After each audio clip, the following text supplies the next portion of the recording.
চতুর্থ পর্যায়ের কাজ শুরু হতে চলেছে। বাংলার মাটি, বাংলার পথ, স্বনির্ভরতাই বাংলার শপথ। মাননীয় মুখ্যমন্ত্রী মমতা বন্দ্যোপাধ্যায় আমাদের মধ্যে উপস্থিত হয়েছেন, সাথে আছেন বিশিষ্ট ব্যক্তিবর্গ, পদাধিকারীগণ। আমরা মাননীয় মুখ্যমন্ত্রী মমতা বন্দ্যোপাধ্যায় উপস্থিত হয়েছেন, তাঁর অনুপ্রেরণায় পশ্চিমবঙ্গের গ্রামীণ ও শহরাঞ্চলের রাস্তার সার্বিক উন্নতির লক্ষ্যে পথশ্রী রাস্তাশ্রী প্রকল্পের চতুর্থ পর্যায়ের কাজ শুরু হতে চলেছে। আমরা প্রথমেই মাননীয় মুখ্যমন্ত্রী এখানে আছেন, তার সাথে রাজ্যের সমস্ত জেলা ভার্চুয়ালি এখানে আজকে কানেক্টেড আছেন। পুরো রাজ্যের সকল প্রকল্পের শুভ শিলান্যাস এখানে হবে। আমরা প্রথমেই মাননীয় মুখ্যমন্ত্রীকে অনুরোধ করব রিমোটের বোতাম টিপে আমাদের যে ফলক তার শুভ শিলান্যাস করার জন্য।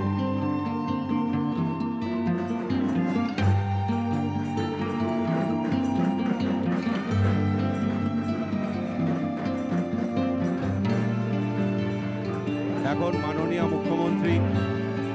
মুখ্যমন্ত্রী তিনি রাস্তার কাজের প্রতীক হিসাবে, এখানে সিমেন্ট ও বালির মিশ্রণ আছে, তিনি রাস্তার প্রতীক। সিমেন্ট ও বালির মিশ্রণ ঢেলে তিনি কাজ এখানে শুরু করছেন।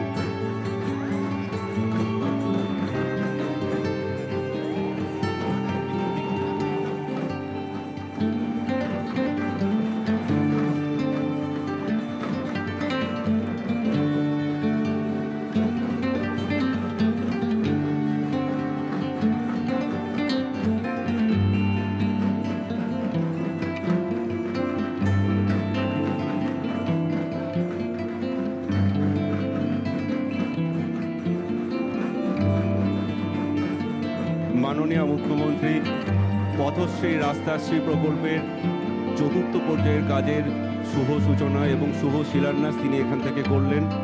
তার সাথে উপস্থিত আছেন বিশিষ্ট ব্যক্তিবর্গ ও পদাধিকারীগণ। মাননীয় মুখ্যমন্ত্রী মমতা বন্দ্যোপাধ্যায়ের অনুপ্রেরণায় পথশ্রী রাস্তাশ্রী চতুর্থ পর্যায়ের প্রকল্পের শুভ শিলান্যাস তিনি এখানে করলেন। পশ্চিমবঙ্গের গ্রামীণ ও শহরাঞ্চলের রাস্তার সার্বিক উন্নতির লক্ষ্যে পথশ্রী রাস্তাশ্রী প্রকল্প।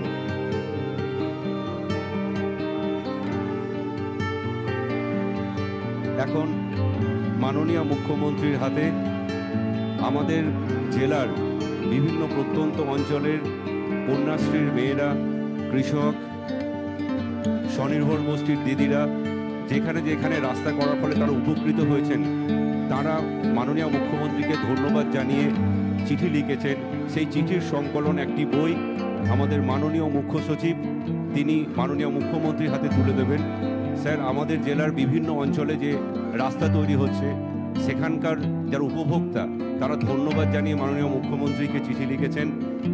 আমাদের কন্যাশ্রীর মেয়েরা, কৃষক, শ্রমজীবী মানুষ সকলেই তারা এখানে চিঠি লিখেছেন ম্যাডামকে। এরপরে আমাদের দপ্তরের যে ভিডিও, এই যে পথশ্রী রাস্তাশ্রী প্রকল্পের চতুর্থ পর্যায়ের কাজ, সেই প্রকল্পের আজকে শুভ শিলান্যাস হলো, তার একটি ভিডিও আমরা প্রথমে দেখে নেব। এখানে সাজানো রয়েছে এই ট্যাবলোগুলি। মাননীয় মুখ্যমন্ত্রী এখান থেকে ফ্ল্যাগ অফ করলেন। সকলে করতালি দিয়ে মুহূর্তটিকে স্মরণীয় করবেন, করতালি জানিয়ে।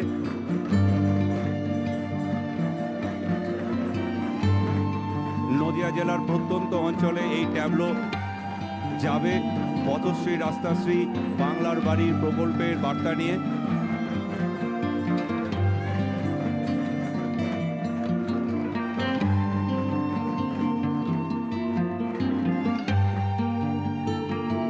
আজকে এখান থেকে মাননীয় মুখ্যমন্ত্রী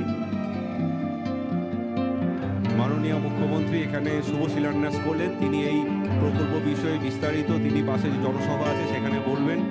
আপনারা চলবে না, আর এখানে তোমাদের আদেশও চলবে না। মনে রাখবেন, বাংলায় ডিটেনশন ক্যাম্প হবে না, হবে না, হবে না। এতদিন যখন করিনি, যতদিন থাকবো করতে দেব না, দেব না, দেব না। কাউকে ঘর ছাড়া হতে হবে না, ভয় পাবেন না। ওরা বলছে তাড়িয়ে দেবো রোহিঙ্গা। কোথায় রোহিঙ্গা দেখাও, কোথা থেকে এলো? আর রোহিঙ্গা যদি হয় তো আসবে তো মণিপুর হয়ে, মিজোরাম হয়ে, নাগাল্যান্ড হয়ে। সেখানে এসআইআর হচ্ছে না কেন? ইলেকশন যেখানে হচ্ছে, যেখানে বিরোধী দল আছে, সেখানে এসআইআর করছে 2 মাসের মধ্যে। আসামে কেন হবে না এসআইআর? কেন আসামে হবে না?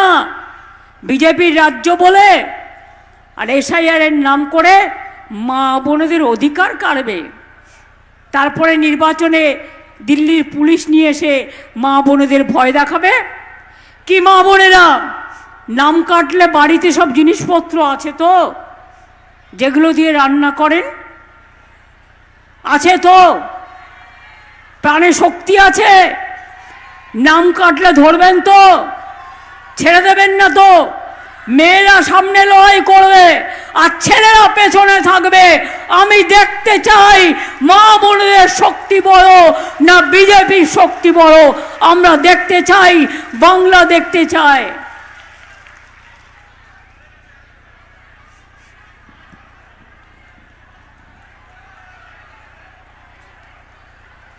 আমি পরিষ্কার করে বলছি, আমি সাম্প্রদায়িকতাকে বিশ্বাস করি না, কিন্তু আমি ধর্ম নিরপেক্ষতাকে বিশ্বাস করি। আমি সৎ ধর্মকে নিয়ে চলতে চাই। আমি সেকুলার পলিটিক্স করি। বিজেপি ইলেকশন আসলেই টাকা দিয়ে, অন্য রাজ্যের লোক পাঠিয়ে, কাউকে কাউকে টাকা দিয়ে কিনে নিয়ে ভোট ভাগাভাগির চেষ্টা করে। বর্ণে বর্ণে, ধর্মে ধর্মে, সম্প্রদায়ে সম্প্রদায়ে আমরা করি না। ধর্ম মানে কি? আপনারা চৈতন্য দেশের মানুষ। চৈতন্যদেবের পদধ্বনি হয়েছিল। চৈতন্যদেবের পদধ্বনিতে স্বর্ণখচিত হয়ে আছে নদিয়ার রাস্তাঘাট। এবার আমায় আপনারা বলুন তো, এরা যে গীতা পাঠ বলে, গীতা পাঠ তো আমরা সবাই বাড়িতে করি, যার যখন প্রয়োজন হয়।